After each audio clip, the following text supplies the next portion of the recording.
Let's start with the opening puja. So in Anjali position, let us pay salutation to, let's do the salutation to the triple gem. Let us pay respects to the triple gem.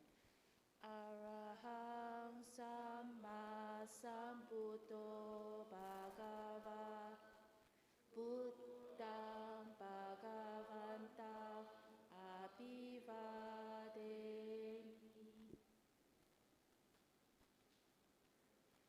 Swakato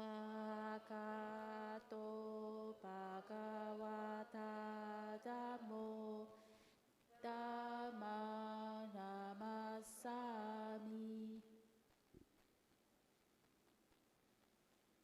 Supatipanno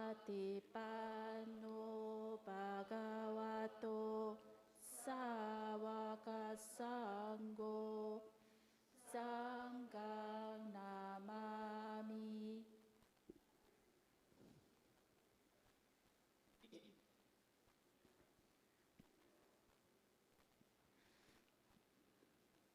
Offerings.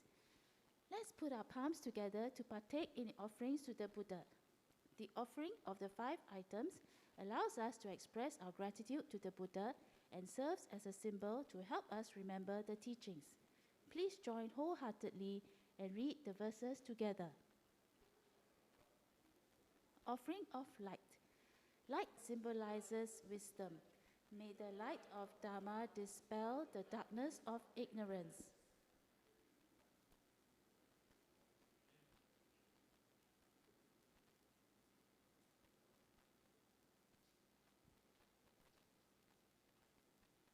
Offering of incense. Incense symbolizes the fragrance of pure moral conduct. This reminds us to cultivate good conduct.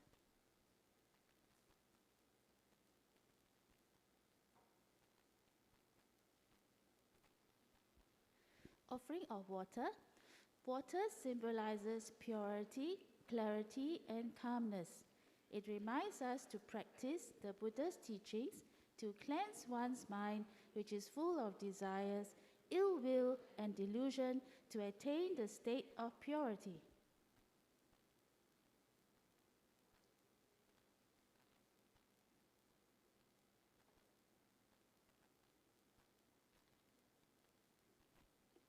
Offering of fruits. Fruits symbolize the ultimate fruit of enlightenment, which is our goal. They also remind us that all actions will have their effects.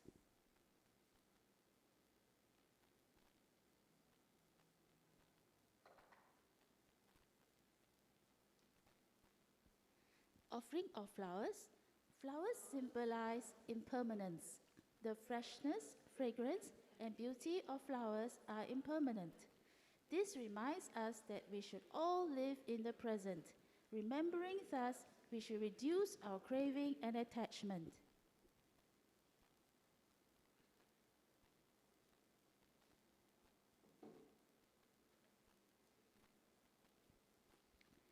Preliminary homage to the Buddha. Let us pay homage to the Buddha. Namo tassa bhagavato arahato samma sambuddhassa. Namo tassa bhagavato arahato samma sambuddhassa. Namo tassa bhagavato arahato samma sambuddhassa.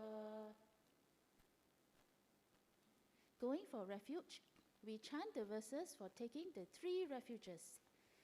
Buddhang saranang gacchami, Dhammang saranang gacchami, Sanghang saranang gacchami, Dutiyampi Buddhang saranang gacchami, Dutiyampi Dhammang saranang gacchami, Dutiyampi Sanghang saranang gacchami, Tatiyampi Buddhang Saranang Gacchami. Tatiyampi Dhammang Saranang Gacchami. Tatiyampi Sanghang Saranang Gacchami. The 5 precepts. We chant these verses to observe the 5 precepts. Panyatipada Veramani Sikkhapadang Samadhiyami. Adinadana Veramani Sikkhapadang Samadhiyami. Kamesu Michachara Veramani Sikkhapadang Samadhiyami. Musavada Veramani Sikkhapadang Samadhiyami. Surameraya Majjapamadatthana Veramani Sikkhapadang Samadhiyami. Recollection of the Buddha. Let us recollect the sublime qualities of the Buddha. Iti piso bhagava arahang samma sambuddho vijacharana sampanno sugato lokavidu anuttaro purisadhamma sarati sata deva manusana buddho bhagavati. Recollection of the Dhamma. Let us recollect the sublime qualities of the Dhamma. Swakato bhagavata dhammo sanditiko akaliko ehipasiko opanayiko pajata veditabo vinyuhiti.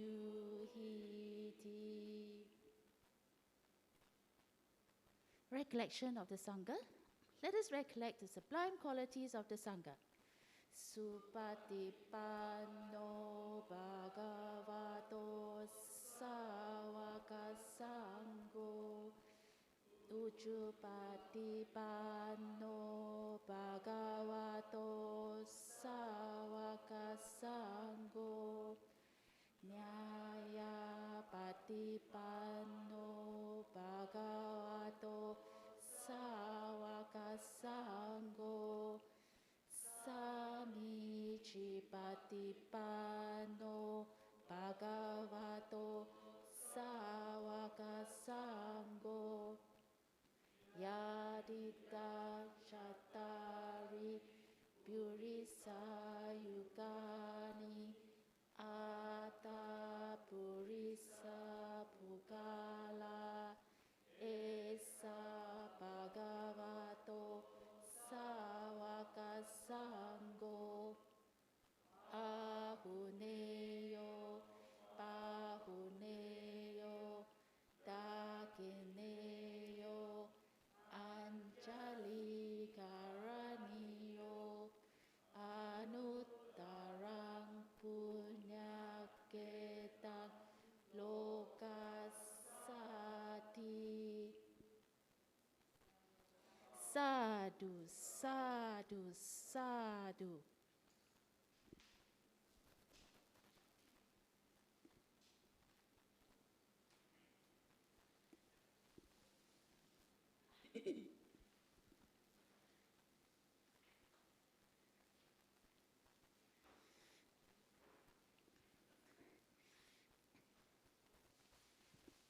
Okay, now for announcements. Let's start off with a beautiful video.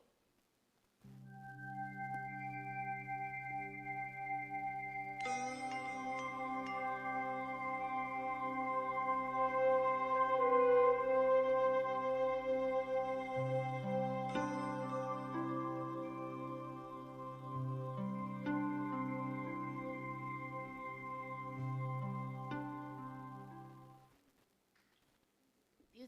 right? So don't forget to come to our Vasa special starting this coming Saturday at 2 o'clock with Bante Santachito.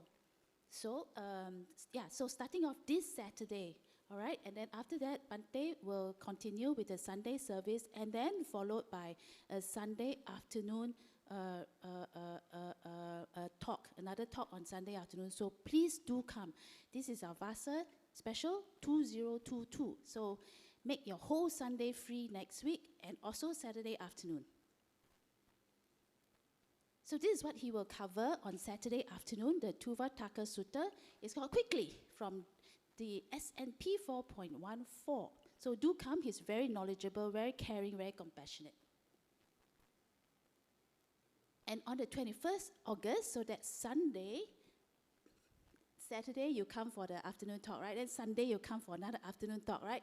And this time he's going to talk about, this one is Sunday service, 10 a.m. Sorry, this one is Sunday service. The relationship between Paticca Samuppada and Vipassana Bhavana, so Vipassana cultivation.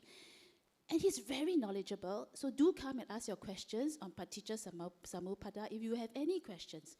And he answers so nicely and he's so caring, so please do come and ask him your questions. This one is the Sunday afternoon talk 2 to 4, the importance of daily meditation. If you are not already doing your daily meditation, come and get your dose of inspiration.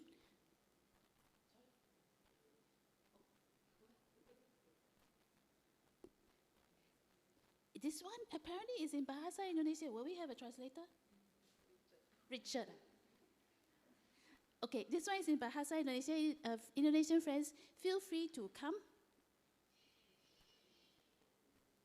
Yeah, that's true. He flew all the way from Indonesia to teach us, and he's just such a fantastic monk. So please do come and meet him. Okay, so that poster was the summary of Bante's teaching tour. So these posters are all on our website, on the e-blast.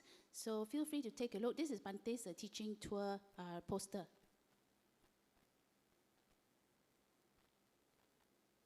Okay, so today we have Sister Bee Li, then followed by Bante, then followed by Dr. Ng Yuan Yan for our August Sunday service talks.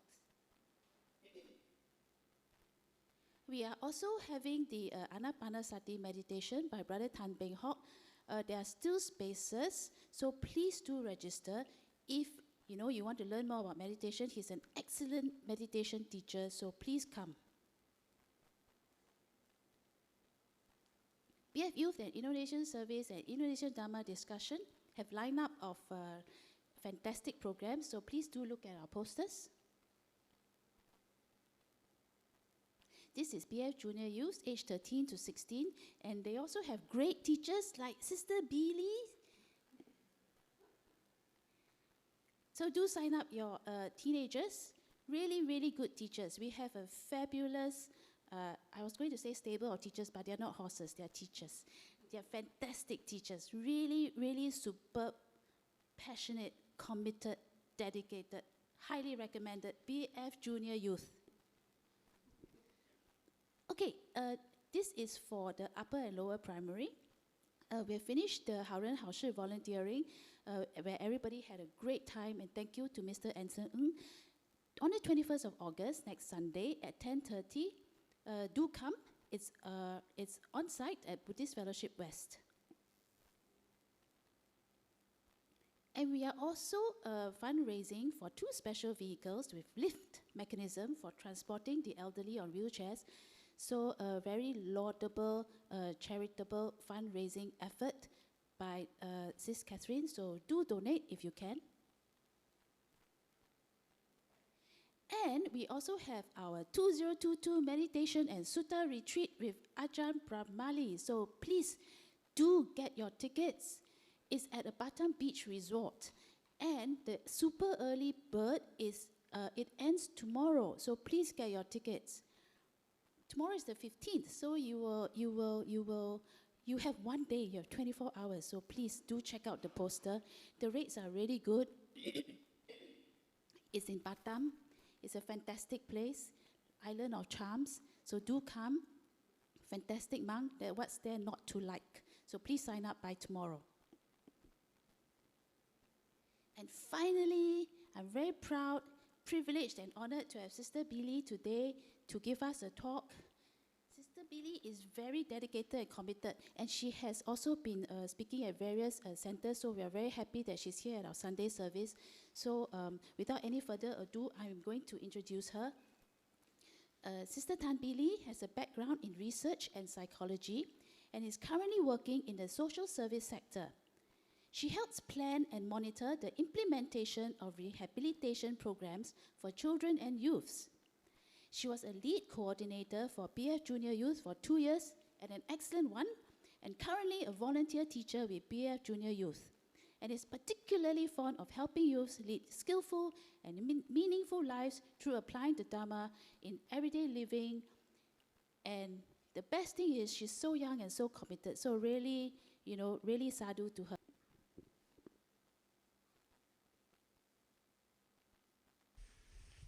So you're sitting down cross-legged. Close your eyes.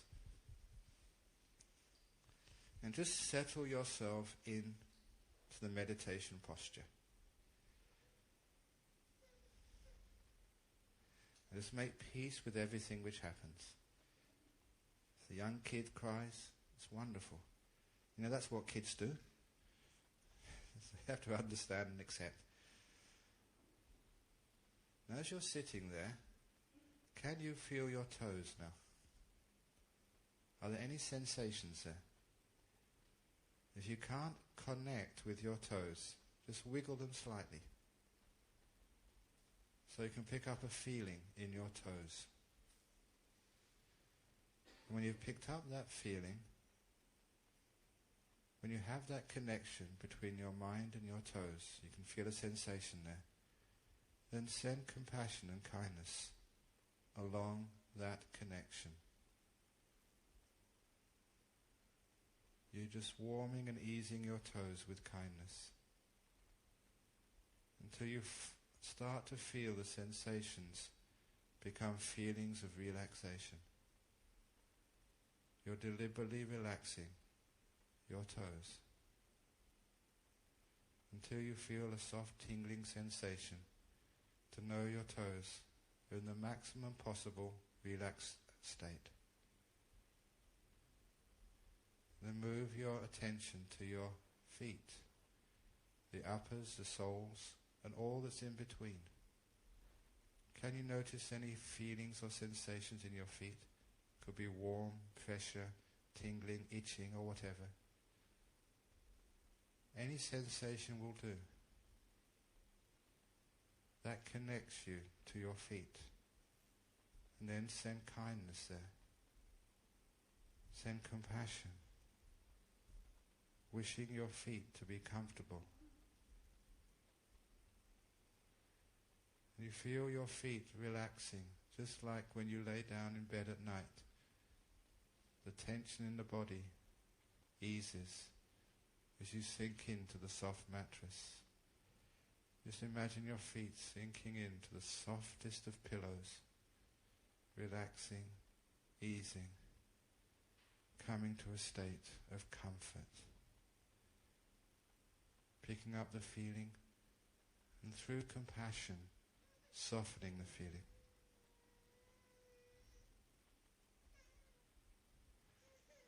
And then move the attention to your lower legs. Not just the back muscles, the calves, but also the bones and the skin.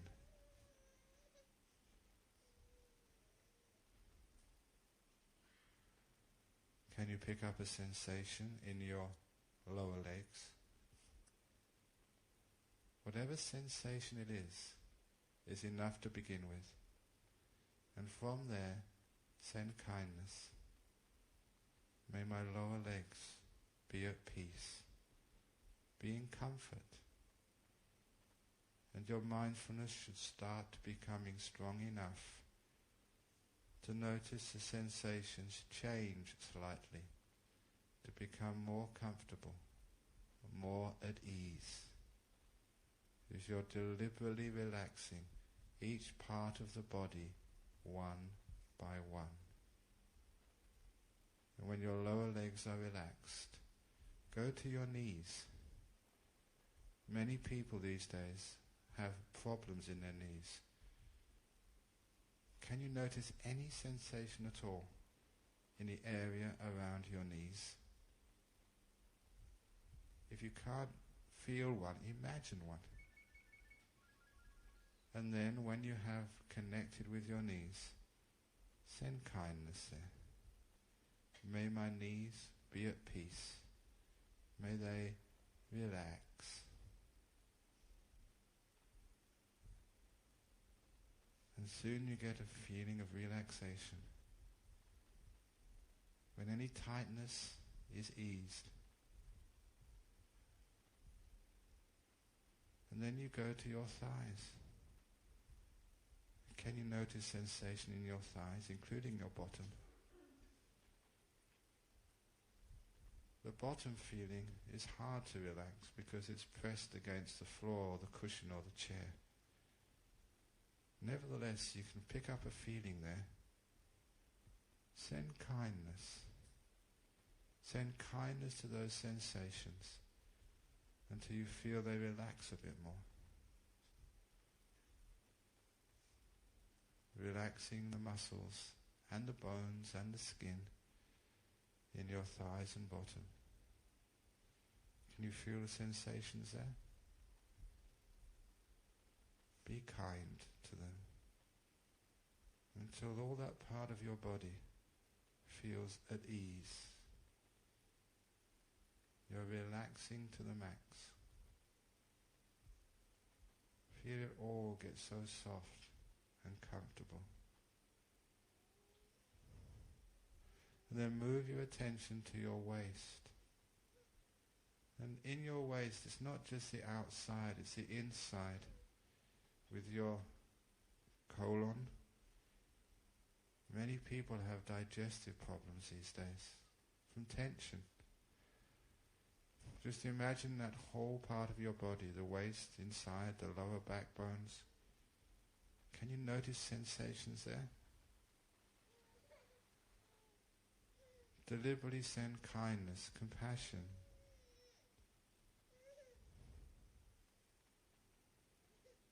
And feel those sensations relax until they become so peaceful, so comfortable. Even your colon, the digestive tract, imagine that just relaxing. It's not that hard when you pick up a sensation to relax it. You have feedback. You find what it takes by an intention of the mind to bring more peace, softness, ease to that part of the body. And that feedback teaches you how to relax. You deliberately relax the muscles in your colon and around your waist, and even the bones in that part of the backbone. Now you sweep the attention further up your torso. You can get to the intestines, the higher part of the digestive tract. Or it may be your kidneys, your liver. If you have any problem in that area, imagine the sensation. Pick up a feeling there. That means you have made contact. And when you've made contact with a part of the body in that area, send kindness there. If you have, say, kidney problem, feel any sensation in that area of the body. Connect, and with kindness, bring ease and comfort. As if everything expands and gets soft and easy. The combination of mindfulness and compassion is extremely powerful. You move the feelings up the body. Move them up to your chest area. Some people have problems with their heart, with their lungs, or with women, with their breasts, with cancers. Can you notice any sensation in that part of the body? Pick up any sensation that connects your mindfulness to that area of the body. And just add kindness to relax, to ease, to soothe. Can you imagine that hard place in your breast expanding, easing, softening, dissolving through kindness? You can experience a feeling getting softer, more relaxed, as the tension drains away. Even in your heart or your lungs, tension, tightness, draining. As you pick up the sensations there, and through compassion relax. You can go up to your shoulders now. Can you pick up a sensation in the area of your shoulders? Notice that sensation. Be aware of it. Connect and add compassion to relax those shoulders. Bring them ease and peace. As if again they were sinking into the softest of cushions.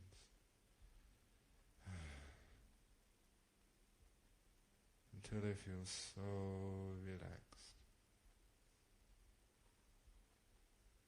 Now, is any feelings and sensations in your arms or your hands? Just imagine both arms. Notice the sensations there. And be kind to them.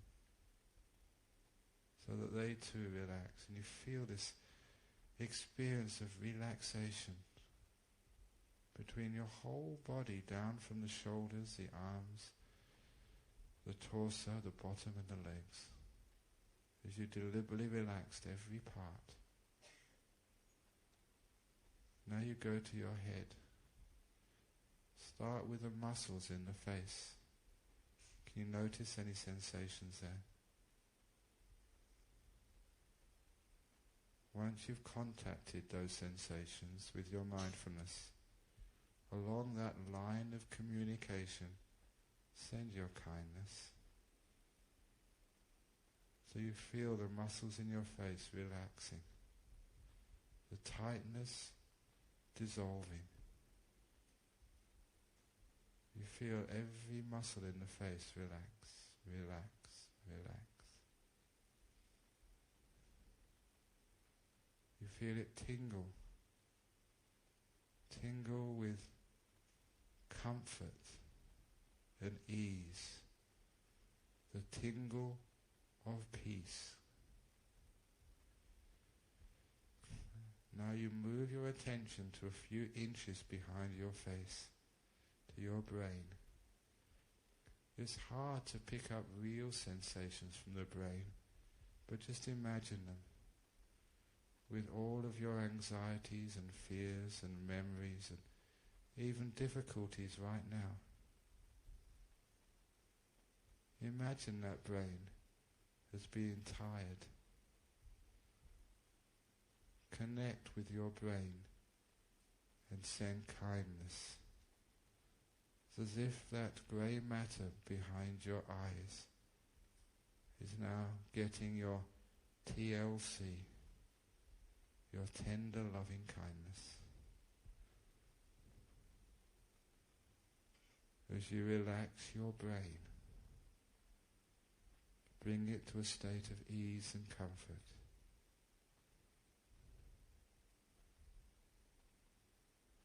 Through this little sweeping method, you've relaxed your whole body. At the same time, you've been mindful and kind.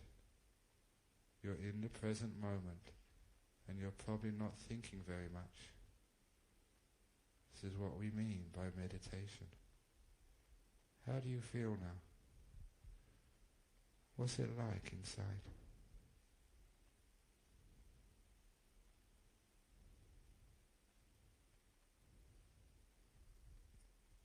This is what we mean by meditation. The beautiful peace of a kind, calm body and mind. Okay, so you can come out of your meditation now.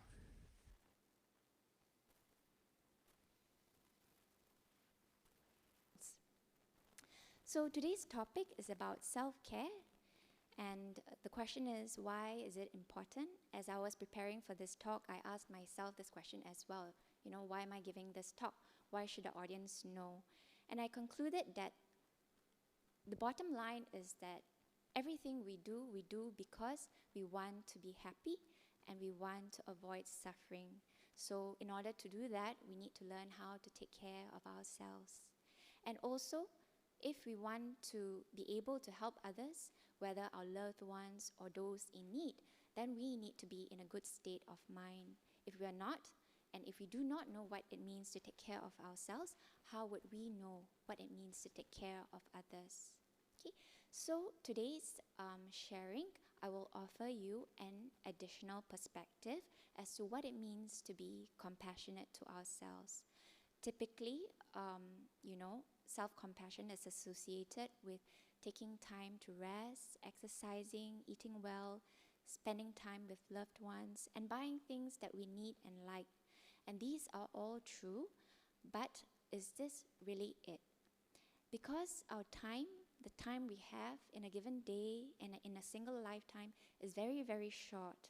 So we would want to know what is really the best method, right? So that our efforts come to fruit. So this is what I have to share with you today. There are 4 main points I like to make, and the very first one is this. Right. The first point is, by being generous to ourselves, we are actually if we are generous to others, we are actually indirectly being generous to ourselves. Okay? What does this mean? I will illustrate by sharing a few suttas with you. I keep forgetting. Okay. In one sutta, the Buddha said this: when the world is on fire with aging and death, one should salvage one's wealth by giving. What's given is well salvaged. What is given bears fruit as pleasure.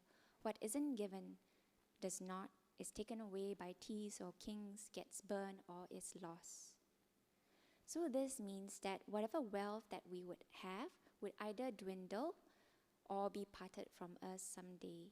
Even if we are very rich and we have $1 million at the end of our life in the bank account, we still can't take it with us to our next life.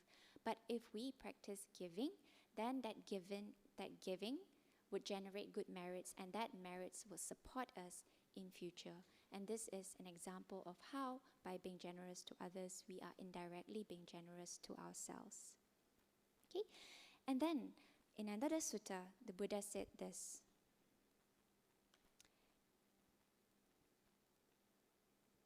even if a person were to give just the rinsing of his bowl, so for example, you go camping and after eating your food, you go and rinse your bowl in a pond, and as you do so, you make the wish that whatever beings, animals that live in that pond would benefit from this scraps of food. Even that, the Buddha said, would result in good merits.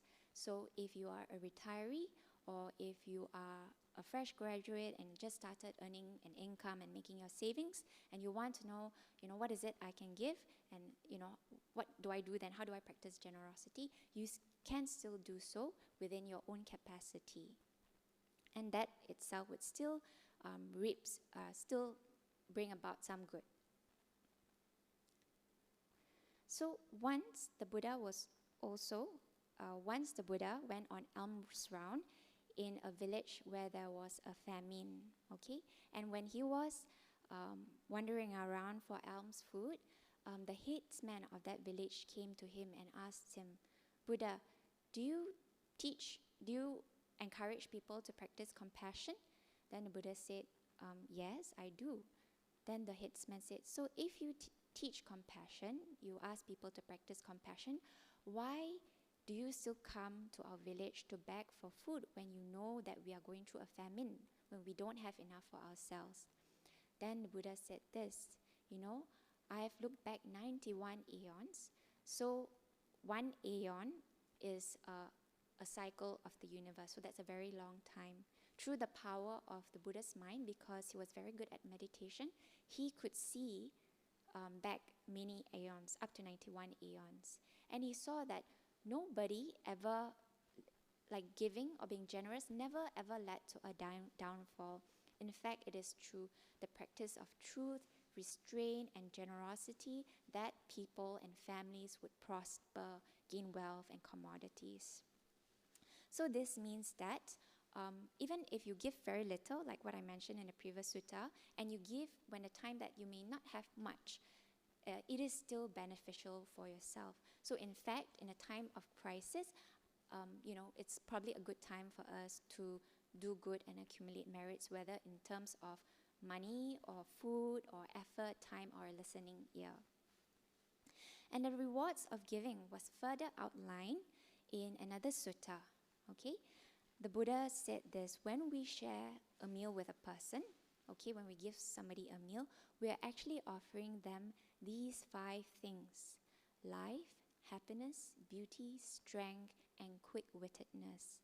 And as a result of that giving, and giving that person these 5 things, we gain a fair share of this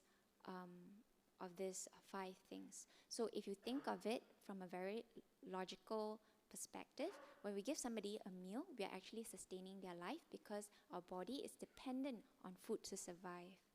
And when their body is well nourished, then their complexion is good, and they have strength, and they can think clearly, right? When we are very hungry, it's very hard to think clearly. And because we are well fed, we are happy. So as a result of giving a person these food, we actually gain a fair share of these 5 things as well, and in the form of karma and their results, and they will either manifest in our present life or in our future life.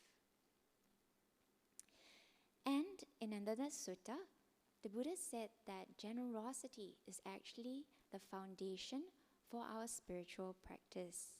In this particular sutta, the Buddha said that if you do not abandon stinginess, you will not be able to attain right concentration.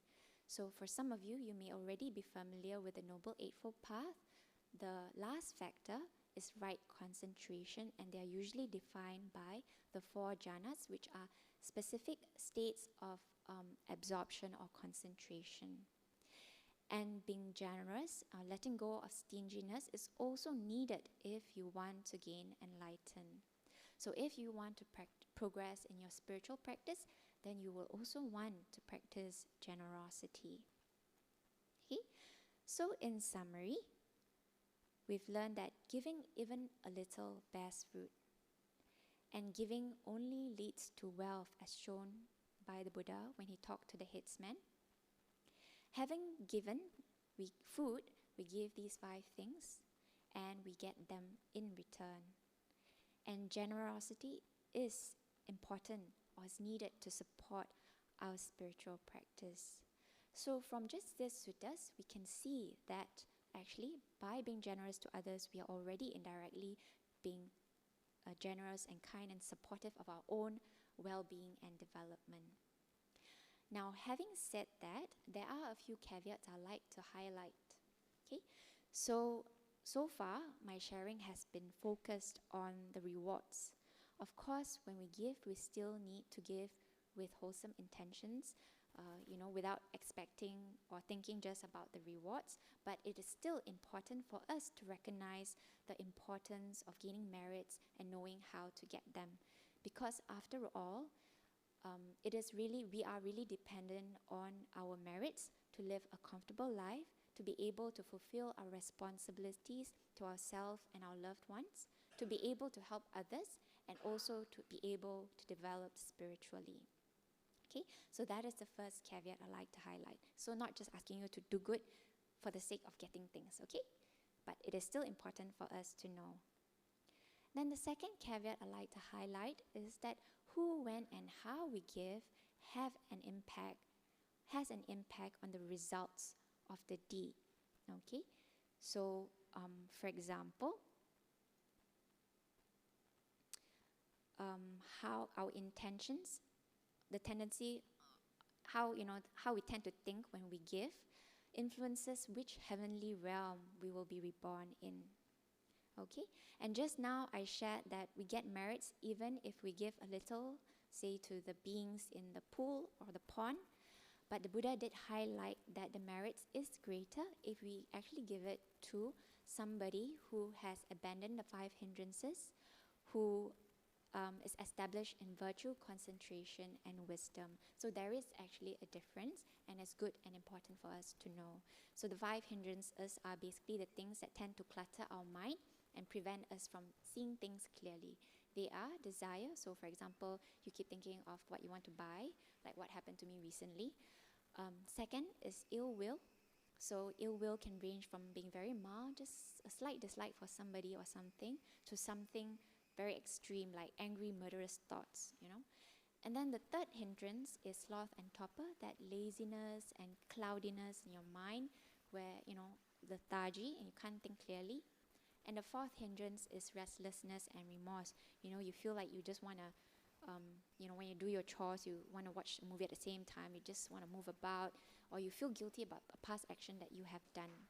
And the fifth hindrance is doubt about the Buddha's enlightenment, that you don't quite believe that he's really the deal, you're not sure whether he really get enlightened, and you're not sure whether the Dhamma as he taught it is the truth, and you're also not sure, a bit skeptical of the Sangha. So these are the 5 hindrances. So if you give somebody who is low on these hindrances, have good concentration, virtue, and wisdom, then the merit is greater. I assume this is because they, when we support them, and as a result they support others, the positive effects is greater. But that is my own interpretation. So another example of this, how we give conditions the results, is this. Okay, there was one sutta where the Buddha talked about our intentions. Okay, if you give with conviction, you have a tendency to give with a lot of faith and belief, you're determined, then the resulting karma or effect is that you would be very good looking and also very inspiring. Okay, sometimes you may come across people, they say something like, oh my God, amazing, I've come across a few people like that before. And then the second is, if you give attentively, you observe what the person needs, and then you give properly, then the result is that people too would pay attention to what you need and serve you with understanding. Then the third one is, if you give in a timely fashion, then apart from being wealthy, you will also achieve your goals when you want to. So an example of giving in a timely fashion is right now, our friends in Sri Lanka, they are going through quite a bit of suffering. So if you know people there and you support them right now, then that is an example of giving in a timely fashion. So it's quite logical, right? You give somebody to help them at a time of need to achieve their goals, then as a result also, your goals you have what you need to achieve your own goals. Makes sense to me. And then the fourth one is to give with an empathetic heart and sincerely. When you do so, you can actually enjoy your sensual pleasures. My personal interpretation of this is, and also one that I've heard, is that when we give sincerely without having a second thought, then when we enjoy the fruits of our own good merits, right? We spend money, we can enjoy without feeling guilty or worried. Whereas if we give and then later we think, maybe I shouldn't have given, I give too much and all this, then when you want to spend on yourself, also you feel not happy, or not, you have a bit of a doubt. Okay. Lastly, with regards to intention, the example that Buddha gave is that if you give without hurting other people, then the wealth that you accumulate in future will not be damaged or be stolen from you. Okay, so giving while hurting others would mean that, for example, you steal something and then you give it to another person. That is giving, but through hurting other people. Okay, so that is the second caveat I wanted to highlight. And the third one is that although the Buddha advised us to practice generosity, he also recommended setting aside money to protect ourselves, either in a form of savings or insurance. In other words, and in another sutta, he also emphasized that how much we spend should not exceed the amount that we earn. So in other words, he's saying that, even though you should give within your means and protect yourself too.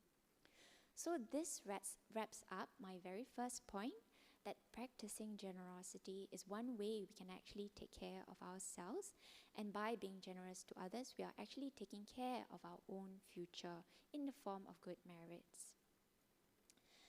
Now, my second point is this: there is actually a kind of giving that involves not doing. Generosity is often associated with giving somebody something, right? So either in the form of money, material stuff, listening ear, or effort, something. But did you know that there's also a form of giving that involves self-restraint? Can you guess what it is? Anybody want to take a guess? No? I reveal the answer? Sorry? Yes! Sister said 5 precepts, and that's true. So, once the Buddha said that there is this 5 ancient gifts that is long-standing, unadulterated, and original, meaning from even before his time, before the Buddha's time, long time ago. This has always been true, this law. And it is that these are the 5 gifts, is that we keep the 5 precepts. We abstain from taking lives, stealing, lying, engaging in sexual misconduct, and consuming intoxicants. And he said that by doing so, we actually give a limitless number of beings freedom from fear, animosity, and oppression. And in doing so, we gain a fair share of that freedom. So what does this mean? It means that when we keep our precepts, we actually help the people around us feel emotionally and physically safe. You don't make them scared or worried. So for example, if you know that your spouse keeps their precepts, you are assured that he will not cheat on you or cheat your money. If your colleagues, you know that your colleagues also keep the 5 precepts, you don't have to worry about them backstabbing you or taking credit for the work that you have done, right? So in the same way, when we keep our precepts, we help the people around us feel safe when they associate with us. Okay? So why did the Buddha say limitless number of beings? If you think about it very logically, if every day in our life we break 1 precept, by the time we reach age 85, we would have harmed 30,000 beings. I went to calculate, okay? And this could range from human beings to ants, okay? So, and sometimes the impact of us breaking the precept can multiply. So for example, if you are in a position of power, then the lies and bad deeds that you do actually impact a great deal of people, whether it's your organization or your family. If you're a parent and you tend to lie and cheat in front of your children will pick up the same habit, and that would have a bad impact on them and the people that they associate with. And that's why the effects of keeping our precepts have a great impact on many, many people, many, many beings. And what did the Buddha mean when he said that when we do this, we gain a fair share? Okay, so at a karmic level, not harming others means that we do not generate resulting bad karma for ourselves. So that means that we don't cause bad karma to manifest in this life or in the future life. Okay, that means that next time we are likely to, and even this life, we are likely to be associating with people who are nicer, be able to dwell in a place that is safe. Okay, next life we will be reborn in a good country that's economically stable, that's safe, when there's no war. Okay, and at a logical level, when we keep our precepts, those who are wise and virtuous, they will appreciate us. They will want to associate with us. whereas those who don't keep their precepts will find us boring and rigid, and they don't want to hang out with us. So actually, by keeping our precepts, it acts as a natural filter, preventing us from associating with people who are bad for us and associating those who would actually uplift us and help us become better. So in this way, in a very logical sense, keeping our precepts, we also gain that peace of mind, gain that fair share of freedom. Okay? So now we know that keeping our precepts, we give ourselves and others freedom, okay? But there is more to it. Just now we talked about generosity and how it's good, but how, whether or not we practice virtue, also influences how we reap the fruits of our generosity. Okay, so let me tell you a story. There was once a Brahmin named Janusonin. He went to the Buddha and he told the Buddha, Buddha, you know us Brahmins. So Brahmins is a particular caste in India. So, you know, Buddha, we Brahmins, we like to offer food to our departed relatives, hoping that they will be able to receive these merits. So this is like what we practice during Chengbing and the Hungry Ghost Festival as well. So Janusonin asked the Buddha, when we give, do our relatives actually receive these merits? Then the Buddha said, yes, if your relatives happens to be reborn in the Hungry Ghost realm, they will be able to receive these merits. And he called this the possible place, possible to receive your gifts. Then he said, but if your relatives is reborn as a deva, human being, animal, or in hell, then they won't be able to receive your merits. And he called this the impossible places, impossible to receive your gifts. Okay? Then Janusonin, I think he was a bit worried. He was thinking, what happens if I am reborn in the impossible places? Then my living relatives' gifts cannot reach me. So he asked the Buddha, so Bante, how do we prepare ourselves? Should we be reborn in the impossible places? Okay. Then the Buddha said this, if you are generous, you will be reborn in the animal realm and you can enjoy the fruits of your generosity there. But if you are generous and you also practice virtue, you have right view, your ill will is very little and your covetousness is very little, then you will be reborn either as a human or in the heavenly realm and you can enjoy your merits there. That means that if you really want to properly enjoy the fruits of your generosity, also practice virtue, okay? If not, you just enjoy it like the Queen Elizabeth's dog, She's famous for her corgis and they live a very good life. So the summary for this point is this. By keeping our 5 precepts, we give others freedom and we gain that same freedom in return. And the Buddha said that no matter what, a donor goes without reward. So at the end of that conversation with Janusonin, he actually said that no matter what, animal or not, whether you practice your precepts or not, you will still get some rewards. It's just that how you want to experience it. And the last point is this. You will better experience the rewards of your generosity if you also have right view and virtue. Okay? Now, my third point is this. While we do dana to support others and ourselves, the ultimate gift we can give ourselves is still the Dhamma. Okay? And I will share why. Okay? And the first reason is this. Samsara, according to the Buddha, when he saw it with the power of his mind, is never ending for one who never gets enlightened. Okay? And I will share. So he said that he looked back 91 eons again, so that's a very long time. And he could not detect a beginning where beings were not fettered by craving and ignorance. And he also looked into the future and he saw that he could not see an end where all beings will be completely free from ignorance. So maybe some beings will gain enlightened, but most beings will continue to stay in samsara until they get enlightenment, which seems to be never. Okay, so samsara is very long. Then the second point is this. There will also, in this long samsara, there will also be very, very, very dark times. In fact, there will be more dark times than good times like right now. We are fairly comfortable. We have encountered the Dhamma, okay? So I will tell you a story, and this story was from the Digha Nikaya. Okay? So once, a long time ago, there was a wheel-turning monarch. So this wheel-turning monarch is basically, there are many wheel-turning monarchs across time, okay? And they are known to rule the world, so the entire world, through principle instead of violence. And the people who follow them, their disciples, their followers, all the other kingdoms that follow them, adore them and respect them, okay? And is very virtuous.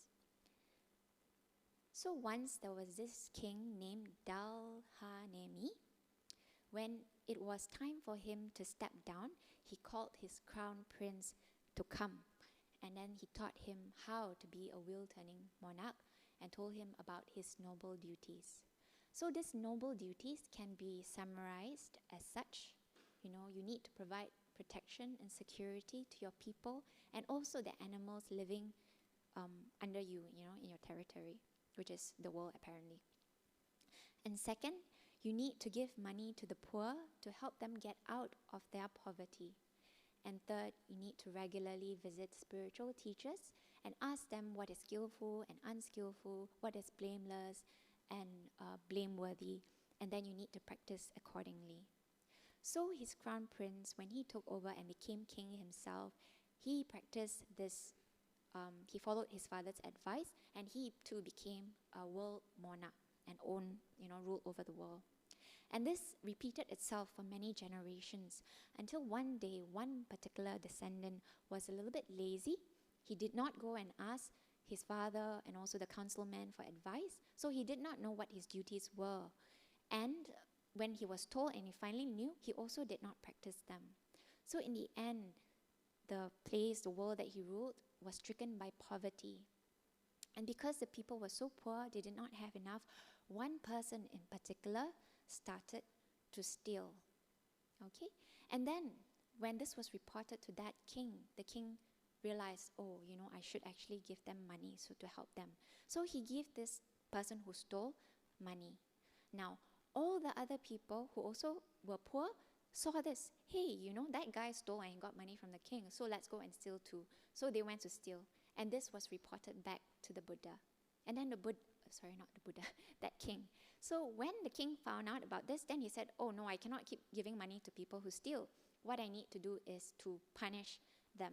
So he had their heads chopped off. Okay? Now, other people, when they saw that the king has started to kill, they too, made their own swords and started to raid and rob and kill the people that they robbed. So now, in what was once a very peaceful society that was free and free from crimes and that is very virtuous, now there is stealing and there is killing.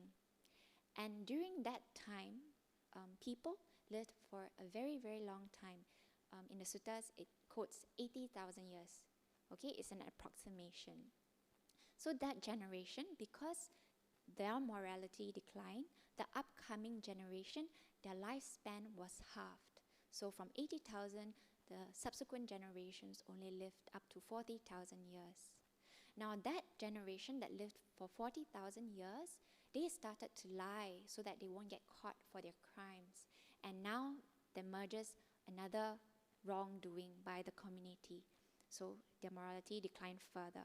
And because of that, the subsequent generations only lived up to 20,000 years. And so, as you see here in the slide, over time, more and more wrongdoing started to emerge, and because of that, their lifespan started to dwindle. And up until now, our lifespan is about 100 years. Now you know why. Okay? And then the Buddha said that there will come a time many, many years later where the lifespan of humans would just be 10 years, and females will reach puberty and be able to have babies at the age of 5. Okay, this will be many years from now. And during this period, people would not know how to be skillful, and they would only do what is unskillful. So it's very, very chaotic, bad, scary times. And during this period, there will be 7 days where there will be mass killing. So, all the movies that we watch, all that apocalyptical movies, something like that will happen. And then just a fraction of people in this group, in this world, would think, let's not be perpetrators, let's not commit any crime, not murder, and also let's not be victims, so let's go and hide. So they would hide. And at the end of that 7 days, they would emerge and be surprised to see, oh my God, you're still alive, oh my God, you're still alive, but most of them would have died. Then the survivors would group together and they will reflect, why are we experiencing this suffering? And they'll come to realize that it is because their ancestors and themselves were unskillful. So they make a determination not to kill anymore. And because they practice the first precept, not killing, the lifespan of the subsequent generations started to increase. And that generation grouped together and reflect and ask why. And we realize it's because they have abandoned unskillful actions and take up new ones. So they decided to do more of that. And because of that, they gradually reverse the effects of the ancestors and slowly increase their lifespans again. Up to one day where they would live up to 80,000 years again. So 80,000 years is just an approximation for a very, very long time. But it still could be thousands of years. And it is during this time that another wheel-turning monarch would arise, and that is also the time that the next Buddha, Maitreya Buddha, would arise. Now, I share this story with you mainly to illustrate these 2 points. First, samsara is going to be potentially endless unless we attain Nibbana, or rather, it will be endless unless we attain enlightenment. And during this period, it's likely that there will be more dark times than good. There will be more times where we will not come to know of the Dhamma, where people do not know about the Dhamma. So you do not want to be around during this time. So this leads me to my second point. It is rare for the Dhamma to be taught in this world. So Buddha, with the power of his mind again, he looked back 91 aeons and he saw that before him there were only 6 Buddhas. So can you imagine such a long time? Only 6 Buddhas. That means that there will be like universal cycles where there is no Dhamma taught at all. People may not know what it means to be good or find an escape from samsara. And then second, is that it is really rare to be reborn as a human being and have the conditions to learn the Dhamma. So Buddha gave an analogy on the chances of us being reborn as a human being through the simile of the yoke. So you imagine that there is a turtle who is blind swimming in the 4 great oceans. And there is also this yoke, this wooden thing in the shape of a donut floating in the ocean randomly. Once every 100 years, this turtle would raise his head up to breathe. And remember, he's blind. So think of the chances of him raising his head and ngam ho, his head go through the yoke, that hole. It is very rare, right? So it is that is as rare as how we are likely to be born as a human being. And if you think about it, it makes sense because the tendency for us to do bad things, have bad thoughts, speech and action is much more compared to us doing what is skillful. And this can be, if you observe yourself, you will notice that this is likely to be true. So it is very rare for us to have the opportunity to be human, to come in contact with the Dhamma. And in terms of coming in contact with the Dhamma, we are here, all of us here are actually very lucky. There are people in different parts of the world who have never heard of the Buddha, who have never heard of the Dhamma. Even though they may have, some people may not be able to access it because it is not in the right language. So for us, we are very lucky because it is translated to English for us by some Buddhist practitioners in the past and present. And then there are also people who are very intelligent. They can be scientists, physicists, but yet they do not have the wisdom to appreciate the Dhamma when they see it. So we are very lucky.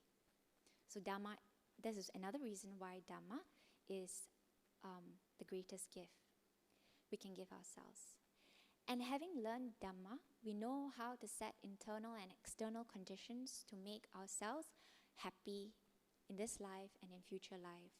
So many times in my life, whatever difficulties that I faced, I've found answers through the Dhamma. It takes time to understand and apply them, but when I do, I find that it helps me gain better understanding of my problems and know how to avoid them in future. Okay, so this is the fourth reason why Dhamma is the greatest gift. And the foremost reason is Dhamma leads us towards Nibbana, the ultimate freedom from suffering. So at the very beginning of this sharing, I mentioned that, if we reflect, what we ultimately want is happiness, permanent happiness, not roller coaster happiness, and we want freedom from suffering. And Dhamma gives us just that. However, in order to give ourselves, to experience the gift of the Dhamma, we also need to give ourselves time to learn and practice the Dhamma. I like to highlight this because the current culture promotes filling our schedules with activities in the name of fun, doing good, or being productive. Even though the Dhamma can be incorporated into our daily lives, we still need time to rest, meditate, learn, and contemplate on the Dhamma. If we are too busy jumping from one activity to another, it would be very hard to do so. And this was illustrated, the importance of not being too busy was illustrated in the Karinametta Sutta. So the Buddha said that this is what should be done by one who is skilled in goodness and who wants the path of peace. At the very bottom there, you see in blue text, you should be unburdened with beauties. You can still volunteer, but make sure you have time. Okay, you can try this on your own. Now, if you are convinced that the Dhamma is the highest gift and you feel a bit inspired to practice the Dhamma, you may also feel a little bit doubtful of your own abilities to gain enlightenment.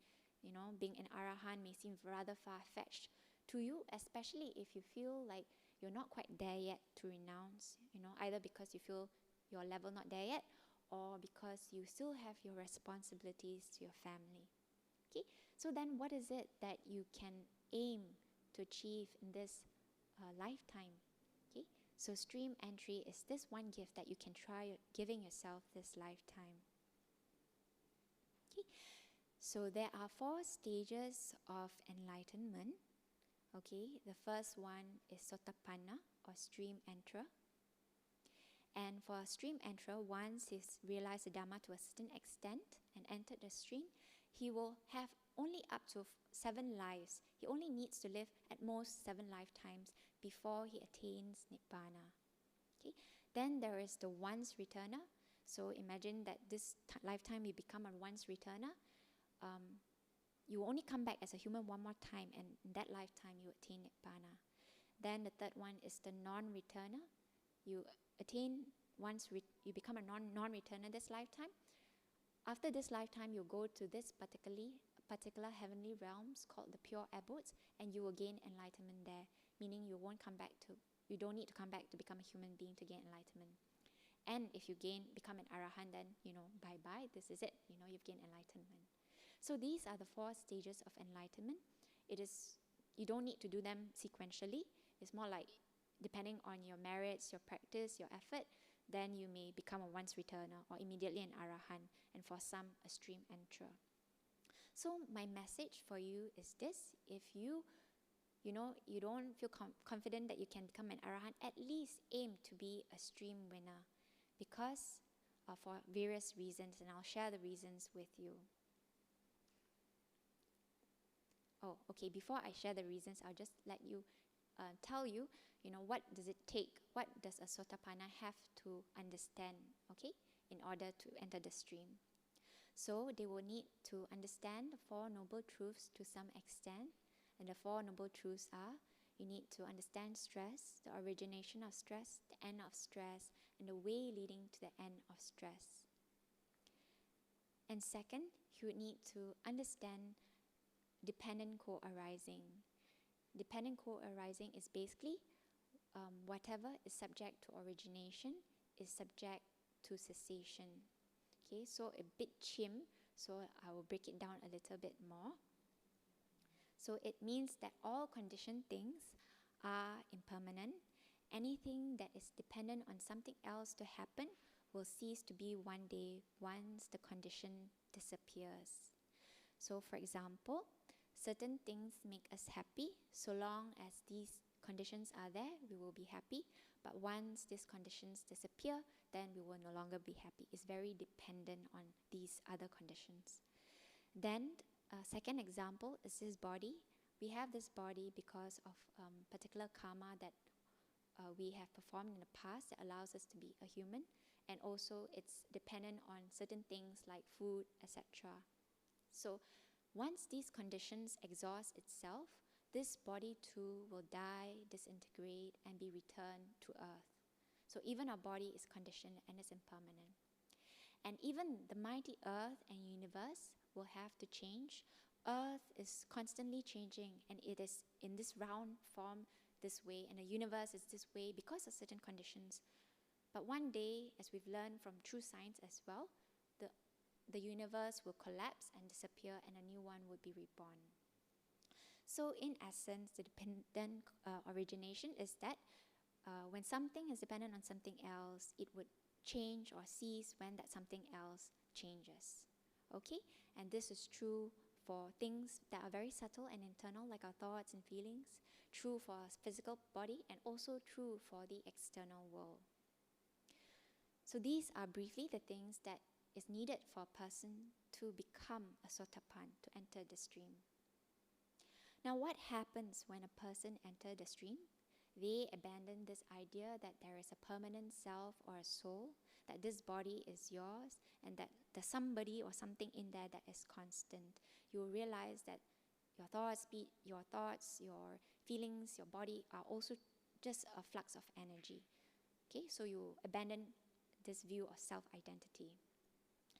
And second, you will also abandon doubt. You would be like, whoa, what the Buddha said is true. And he is the one, man. He's the real deal. He's the Buddha. And you also believe in the practice of his Sangha. So you've abandoned doubt. And third, you would also give up any practices that are based on wrong view. So for example, during the Buddhist time and even now, there would be people in India who would bathe themselves in the river Ganges, or they would pray to fire, believing that doing so would exhaust their bad karma. So this is wrong view. And once you enter the stream, you would abandon these views. And now comes the interesting part. What are the rewards of being a stream enterer? Why this is something you can consider aiming to strive for. Number one, you'll be no longer be reborn in the woeful plains. So just now I shared that a sotapanna, you would come back at most 7 lifetimes, right, before you attain Nibbana. Now, any of those lifetimes, you will never again be reborn in hell, animal, the ghost realm. You'll only either be reborn as humans or in the heavenly realms. Second, you will naturally flow towards Nibbana within the 7 lifetimes. The conditions are there already. Some forces would continue to push you towards gaining enlightenment. And then you would free yourself from a lot of potential suffering. So once the Buddha was in the forest and he picked up a bit of dirt, and then he asked the monks, which is more, the dirt in the forest or the dirt in my nail? So naturally the monk said, the dirt in the forest is more. Then the Buddha said, yes. So the suffering, if a person had not entered the stream, the suffering that they would have experienced is like all that dirt in the forest. But because they have entered the stream, the amount of suffering is been reduced to just those that is like the dirt in my fingernails, just a very small fraction of suffering. Okay? And the fourth reward is that you have really uprooted a very, very big wrong view that you have this identity, and your doubt of about the Buddha, Dhamma, and Sangha. So this is like a very important transformation turning point for you, and this turning point will lead you to accumulate a lot of good merits. And then the Buddha gave another analogy. He said that just as how you cannot measure the amount of water in the ocean, you cannot measure that there's X number of water, X liter of water in the ocean, you cannot measure the amount of merits that is generated from a person entering the stream. So basically a lot of good merits. Okay? And then the fifth benefit is that at the time of death, you won't be afraid. I assume because you sure you won't go into the woeful plains anymore, and you know that you're destined towards Nibbana. So no more fear. And then you have confidence in the Buddha, Dhamma, and Sangha, and this faith and confidence will be brought forward to your next lives. So even one day, you are reborn in a time when the Dhamma is no longer present. It's like the Dhamma is always true, but people are not aware of the Dhamma during that time. You would have internalized some wisdom and have that faith. And I find this very important. It's like a sense of security, knowing that I will not go and simply adopt some wrong view that is harmful to myself in my next few lives. And lastly, you will have developed virtue and will no longer harm living beings in this life and in future. I also find this very assuring when I reflect back all the silly things that I've done in the past, harmful things that I may have done, whether intentionally or unintentionally. I feel confident knowing that at least if I do this, then in future the chances of me hurting them is much, much less, if not absent. Okay, so these are the rewards. So what is it that you must do, that you can do if you are interested to become a Sotapanna? So if I've done a good sales pitch and you feel like you want to try attaining Sotapanna, then what is it you can do? So very easy, or rather maybe not that easy, but first is to practice the Noble Eightfold Path, and second, the Buddha also outlined 4 factors that you need to practice. And the first one is to associate with people with integrity, to listen to the Dhamma, to apply appropriate attention, and to practice in accordance with the Dhamma. Now, now maybe you feel quite convinced that, hey, I should really consider this as a goal this lifetime. You may be inspired, but you may wonder if it is possible for you. You may have some self-doubt. So I just wanted to share this story. But okay, before I go to that story, I also just wanted to share this last thing with you. To become a Sotapanna, there are 2 paths that the Buddha has mentioned. One is a path based on discernment, and the other is a path based on faith. Okay? For a Dhamma follower, he is primarily guided by his discernment, and he will analyze these few things. So 6 sense bases, your objects, your consciousness, so on and so forth, and he will try to see them as impermanent. Okay? Whereas the faith follower, instead of applying his discernment, he would have a lot of faith in what the Buddha said and believe that these things are indeed impermanent. And these 2 groups of people, the Buddha said that they have already entered the stream, meaning they're already walking towards the fruit of stream entry. They will not die until they realize the fruit. So if you start, embarking on this journey, either as a Dhamma follower or a faith follower, you will not die until you attain the fruits of stream entry. Okay? Now, back to the story. This is more to give you some confidence, okay, in yourself. There was once a monk who was quite dull. For some reason, his merit is such that he's not very intelligent. He could not even remember a single line that was taught to him, like Namo Tassa or Iti Piso. He cannot remember. So his brother gave up on him and told him that, I think you better, disrobe lah. And then he decided, okay, I think I will disrobe. Now the Buddha became aware of this, and out of compassion, he went to this monk and taught him. He said, you take this white cloth and you rub it. Okay? As you rub it, just keep looking at the cloth and observe what happens. So the monk, out of faith, he did that. Just rubbing the cloth, he realized impermanence, because he saw that what was once a white cloth is now a dirty cloth, and he said impermanent. And then he entered the stream, and eventually he became a Sotapanna. So even a person who is so dull can attain stream entry. So can you, because you're very well educated. I'm sure you can do it too. And in the Nikayas, in the suttas, there were many stories, and these are true stories, okay, accounts of what happened during the Buddhist time, of people of various backgrounds who were able to attain stream entry. This includes mothers and fathers, children, even courtesans, means like, courtesans of those time. Even people who have committed crime before, like Angulimala, when they practice the path, could attain stream entry or more. And you may be wondering now, do I need to renounce? Do I need to become a monk or a nun to become a stream enterer? The answer is no. Again, during the Buddha's time, there were many lay disciples, they were businessmen, mothers and all. They too, while living their lay lives, became stream enterers. So if you feel like you're not ready to renounce, you can still aim to achieve this. But of course, the conditions may be better if you do renounce, because you will have less distractions. So I'm reaching the end of my sharing, and these are my key takeaways.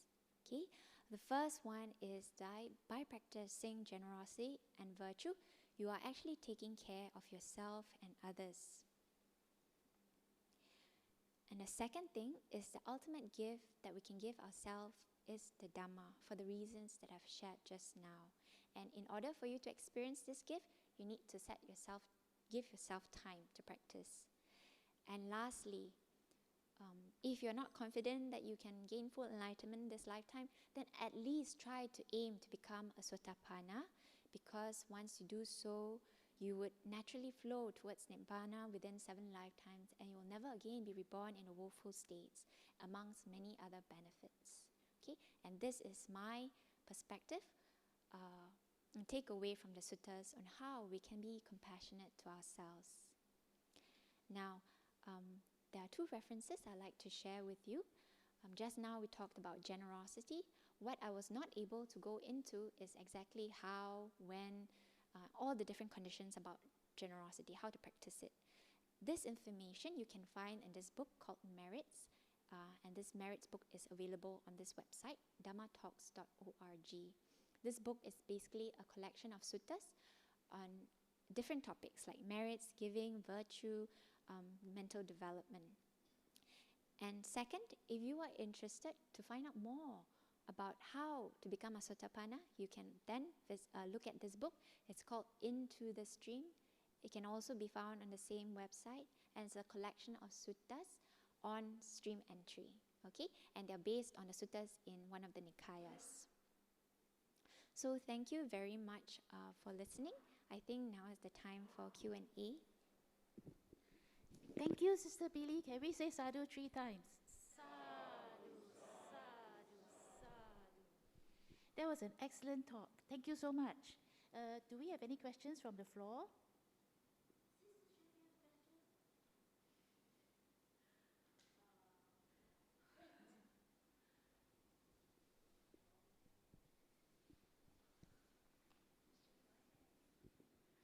Thank you so much for the talk. It's an excellent talk. So my question is,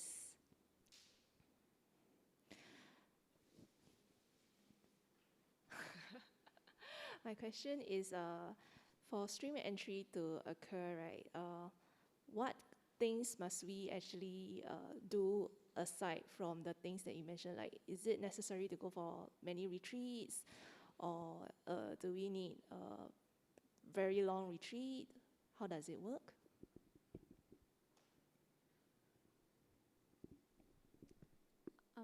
Okay, I'm just going to answer it as it comes in my head, okay? So I think the most important thing is that we practice in accordance to the Dhamma, so the Noble Eightfold Path, and it matters less whether we are practicing it at home or at a retreat, but sometimes at a retreat we have less distraction, so we are able to develop the minds a little bit faster, because we don't have to work, we don't have to do chores as much, interact with others, so the mind has time to be quiet, and when the mind is quiet and clear, that is when we can understand the Four Noble Truths and the dependent origination better. And I found that to be true when I went for my retreat in 2013. Thank you, Sister Bee Li. Are there any? Oh, all right.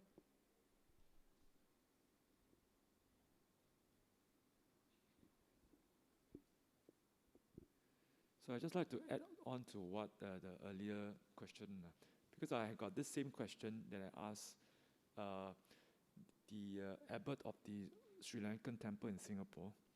So I was asking the same question: how do you work towards this path?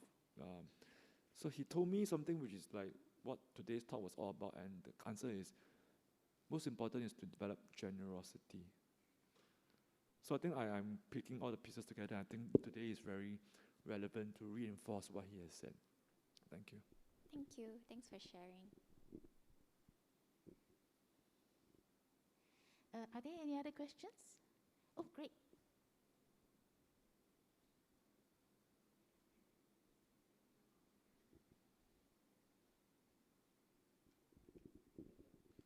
Thank you for the talk.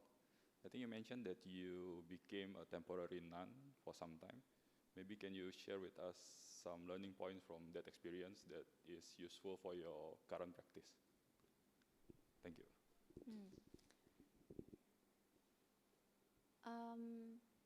I can't say that the key takeaway from that experience is helpful for my current practice.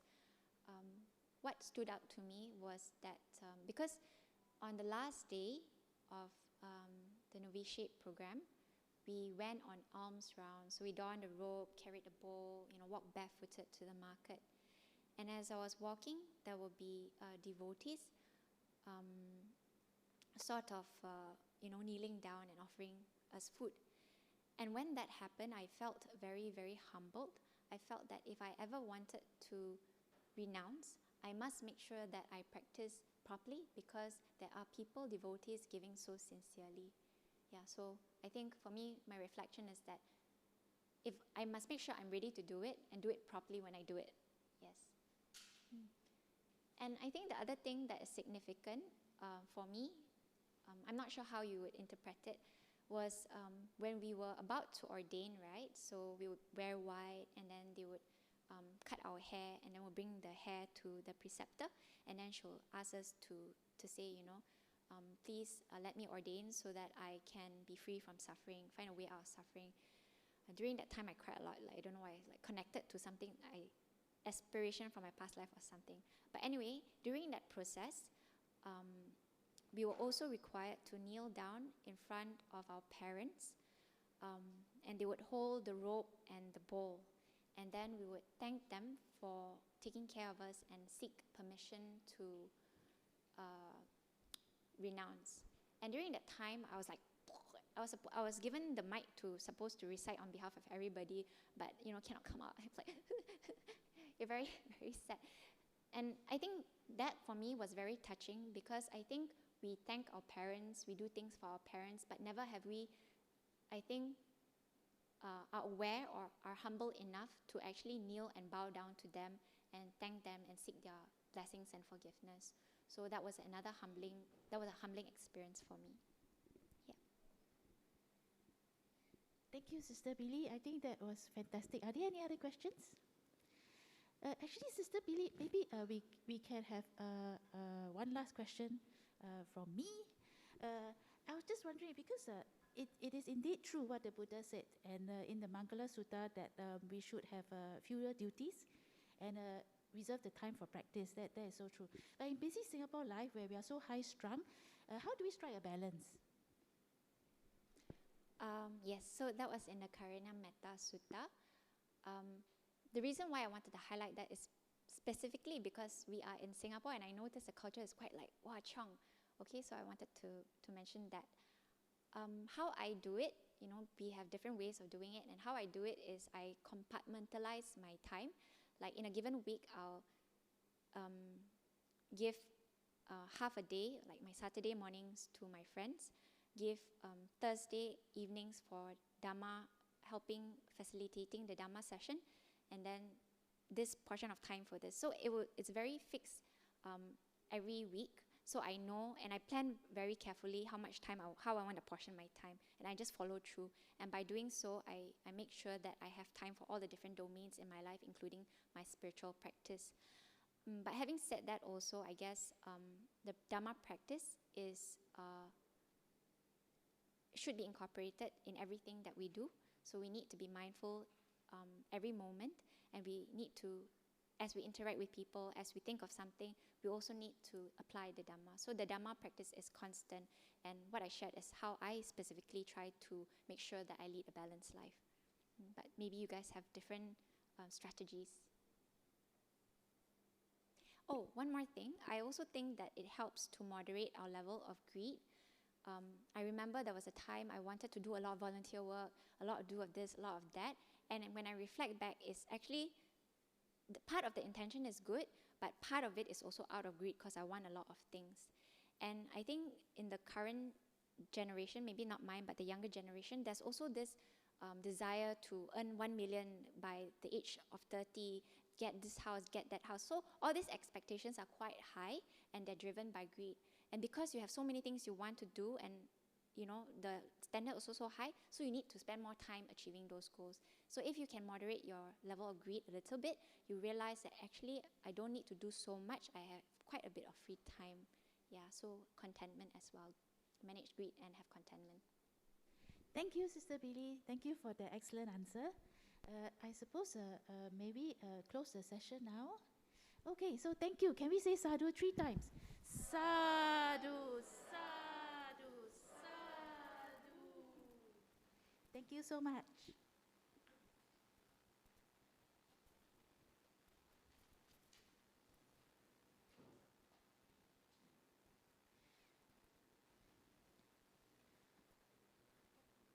Shall we dedicate the merits of this talk to Madam Ui Kim Ki? She's the mother of our Deputy President, Brother Tyree. So it's been a privilege to know her life. She's an inspiration to all. So we will dedicate the merits of this talk to her and to all our departed relatives as well. So let's dedicate the merits. In Anjali, let us invite all sentient beings to participate in our acquired merits. Etavata cha amhehi sampadam punya sampadam sabbe deva anumodantu sabba sampati siddhya. Etavata cha amhehi sampadam punya sampadam sabbe bhuta anumodantu sabba sampatti siddhya. Etavata cha amhehi sampadam punya sampadam sabbe satta anumodantu sabba sampatti siddhya. Dedication of merits. Let us dedicate the merits of participating in a wholesome Dhamma activity to our departed relatives and friends. Itame nyadinam hotu sukhita hontu nyatayo. Itame nyadinam hotu sukhita hontu nyatayo. Itame nyadinam hotu sukhita hontu nyatayo. End of service dedication. I dedicate the merits which I have accumulated to the cultivation of my mind in order to bring happiness and benefits to all sentient beings. I dedicate the merits to my parents, children, spouse, relatives, friends, colleagues, and my adversaries, wishing them long life, good health, happiness, and prosperity. May we never part from the Triple Gem, and may we always walk the path towards enlightenment. Closing homage, let us pay respects to the Triple Gem. Arahang Samma Sambuddho Bhagava Buddhang Bhagavantang Abhivademi.